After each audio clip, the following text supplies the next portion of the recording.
अस्सलाम वालेकुम dear students. आज के लेक्चर में हम पढ़ेंगे स्टेम स्पाइंस और थ्रॉन्स एंड प्रिकल्स की जो डिफरेंशिएशन है। ये भी हमारे पास एक्चुअली क्या है, मॉडिफिकेशन है, एरियल मॉडिफिकेशन है स्टेम की। थर्ड टॉपिक है ये एरियल मॉडिफिकेशन में। इससे पहले हमने स्टेम टेंड्रिल्स को पढ़ लिया था, उसके बाद हमने फाइलोक्लेड्स एंड क्लेडोड्स को पढ़ लिया था, वो भी क्या थे, एरियल मॉडिफिकेशन थे स्टेम के। अब हम पढ़ेंगे स्टेम स्पाइंस और थ्रॉन्स। जो स्पाइंस होते हैं, जो थ्रॉन्स होते हैं, ये ऑलमोस्ट एक ही चीज़ होती है, और जो प्रिकल्स होते हैं वो थोड़े से इनसे डिफरेंट होते हैं। लेकिन लेक्चर को पूरा देखने से पहले हमारे चैनल को लाइक एंड सब्सक्राइब जरूर करें। तो स्पाइंस जो होती हैं या जो थ्रॉन्स होते हैं, एक्चुअली इनकी अगर हम ओरिजिन की बात करें तो ये एक्सिलरी जो ब्रांचेस होती हैं। अब अगर एक्सिलरी ब्रांचेस का आपको नहीं पता तो स्टेम का चैप्टर हम पूरा कर चुके हैं, आप हमारे लेक्चर्स में देख ले, टाइप्स ऑफ स्टेम में आपको मिल जाएगा। तो कुछ हमारे पास स्टेम की कुछ ब्रांचेस होती हैं जो लिटरल होती हैं, कुछ एक्सिलरी होती हैं। तो ये जो थ्रॉन्स या स्पाइंस होते हैं, ये थ्रोन या स्पाइंस जो होते हैं, ये एक्सिलरी ब्रांचेस के अपाइसेस होते हैं, या फिर जो मेन शूट होता है। एक होता है हमारे पास मेन शूट, एक होता है जो उससे मेन शूट से आगे जाके ब्रांचेस निकलती हैं। तो स्पाइंस और थ्रोन्स जो है ये अपाइसेस होती हैं मेन शूट की या एक्सिलरी ब्रांचेस की, ठीक है। अब वो जो मेन हमारे पास शूट है वो क्या करती है, वो अपनी ग्रोथ स्टॉप कर देती है, हार्ड हो जाती है और शार्प पॉइंटेड हो जाती है, नोकीली सी हो जाती है। उसको हम कहते हैं स्पाइंस और थ्रोन्स। इसके हमारे पास जो इसके बाद प्रिकल्स हैं, प्रिकल्स क्या होते हैं, उनकी ओरिजिन या डेफिनेशन देख लेते हैं कि प्रिकल्स अराइज होते हैं सरफेस ऑफ द स्टेम पे। जो स्पाइंस थे या थॉर्न्स थे वो एक्सिलरी ब्रांचेस या मेन शूट के अपाइसेस थे। जो प्रिकल्स हैं वो सरफेस ऑफ द स्टेम से अराइज हो रहे हैं। और प्रिकल्स में हमारे पास वस्कुलर बंडल्स नहीं होते। वस्कुलर बंडल्स नॉर्मली स्टेम के इंटरनल स्ट्रक्चर में प्रेजेंट होते हैं, लेकिन स्पाइन और थ्रोन्स को अगर हम देखें वो तो वही एक्सिलरी ब्रांच या शूट जो मेन शूट है वो है, तो उसमें वस्कुलर बंडल्स होंगे। लेकिन प्रिकल्स में हमारे पास वस्कुलर बंडल्स नहीं होते। क्यों? क्योंकि ये तो सरफेस से अराइज हुए हैं। ये इंटरनल स्ट्रक्चर स्टेम के इंटरनल उससे इसका कोई ताल्लुक नहीं है, बल्कि ये सरफेस से अराइज हुए हैं। तो जो स्पाइंस है ये लीफ की मॉडिफिकेशन हो सकती है, इस तरह थॉर्न्स जो है ये स्टेम की मॉडिफिकेशन हो सकती है। स्ट्रक्चर दोनों का सेम है, ये हम जस्ट ओरिजिन की बात करें। और जो थ्रॉन्स होते हैं या जो स्पाइंस होते हैं ये बहुत ज़्यादा स्ट्रॉन्ग होते हैं, इनको तोड़ना इतना आसान नहीं होता, बहुत ज़्यादा स्ट्रॉन्ग इनफ होते हैं। जबकि प्रिकल्स जो है ये आउटग्रोथ है डर्मल टिश्यू की। अब डर्मल टिश्यू क्या है? डर्मल टिश्यू मीन्स जो एपिडर्मस होता है, जो स्टेम है उसकी आउटर लेयर क्या होती है? एपिडर्मस। तो उसी डर्मल टिश्यू से कुछ आउटग्रोथ निकल आती है, उसको हम कहते हैं प्रिकल्स। ये जो होती हैं ईजी टू ब्रेक होती हैं, यानी जिस तरह से हमारे पास स्पाइंस या थ्रोन्स बहुत ज़्यादा क्या होते हैं, स्ट्रॉन्ग होते हैं, तो प्रिकल्स इतने स्ट्रॉन्ग नहीं होते, ये इजीली ब्रेक हो जाते हैं। इसके बाद एग्जांपल है हमारे पास स्पाइंस और थ्रोन्स की, जो रेंटा, पोमेग्रेनेट, ऑरेंज, और जो प्रिकल्स हैं उसकी एग्जांपल है रोज़।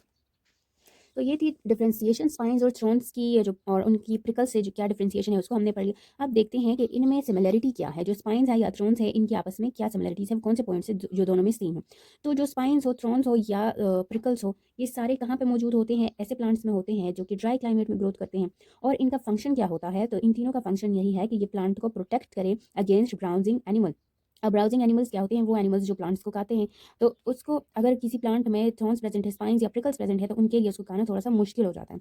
और सेकंड फंक्शन ये है कि ये क्या करता है? Prevent the loss of water. ये जो थॉर्न्स होते हैं, स्पाइंस होते हैं या प्रिकल्स होते हैं, ये क्या करती है? वाटर को लॉस करने से प्रिवेंट करती है, ट्रांसपायरेशन का रेट स्लो हो जाता है।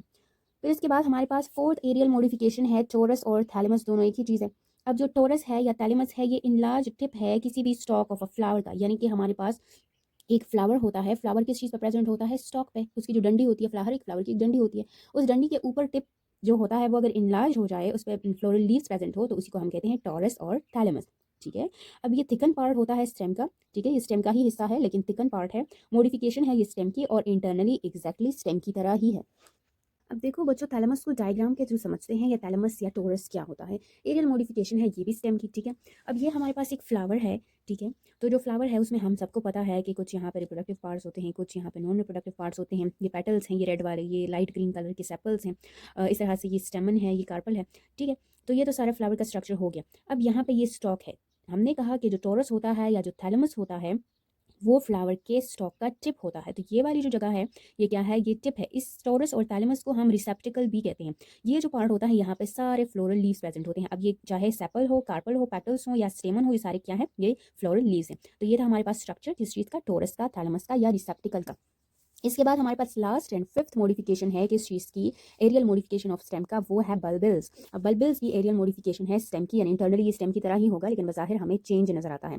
तो जो बल्बिल्स होते हैं ये एक्सिलरी बर्ड्स की मॉडिफिकेशन होती है। अगर पता नहीं है आपको कि एक्सिलरी बर्ड क्या होता है, तो हमारा जो बर्ड्स का टॉपिक पे हमने एक लेक्चर डिलीवर कर दिया है, उसको आप जाके देख लो, आपको समझ आ जाएगा कि एक्सिलरी बर्ड्स क्या होती हैं। डिफरेंट टाइप्स ऑफ बर्ड्स होती हैं, उनमें एक है एक्सिलरी बर्ड्स।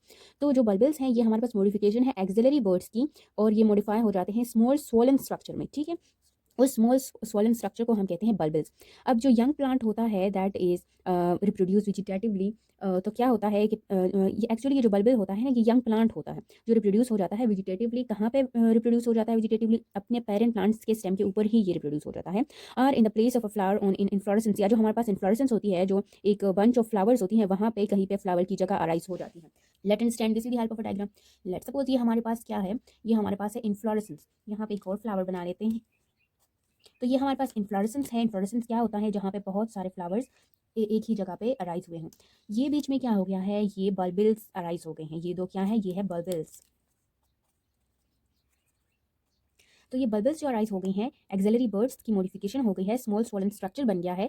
अब इसने क्या करना है? ये एक्चुअली क्या हो गया है? वेजिटेटिव रिप्रोडक्शन हो गई है पेरेंट प्लांट के ऊपर ही। अब अगर ये बल्बल्स इस पेरेंट प्लांट से कहीं नीचे जाके सॉइल पे गिर जाते हैं, तो हमारे पास एक न्यू प्लांट अराइज हो जाएगा। बल्बल का फंक्शन ये होता है वेजिटेटिव रिप्रोडक्शन करना और प्रोपिगेशन में हेल्प आउट करना। ठीक है, ये था हमारा आज का टॉपिक। एरियल मॉडिफिकेशन के जो टाइप्स थे वो हमने पढ़ लिया, जिसमें हमने पढ़ा बल्बल्स को, जिसमें हमने पढ़ा टॉरस एंड थैलेमस को, एंड स्पाइंस, स्ट्रॉन्स एंड प्रिकल्स के बीच की जो डिफरेंस थी। तीनों जो टॉपिक्स थे एरियल मॉडिफिकेशन के टाइप्स थे। अगर लेक्चर आपके लिए हेल्पफुल था तो please like and subscribe to my channel. Thanks for watching.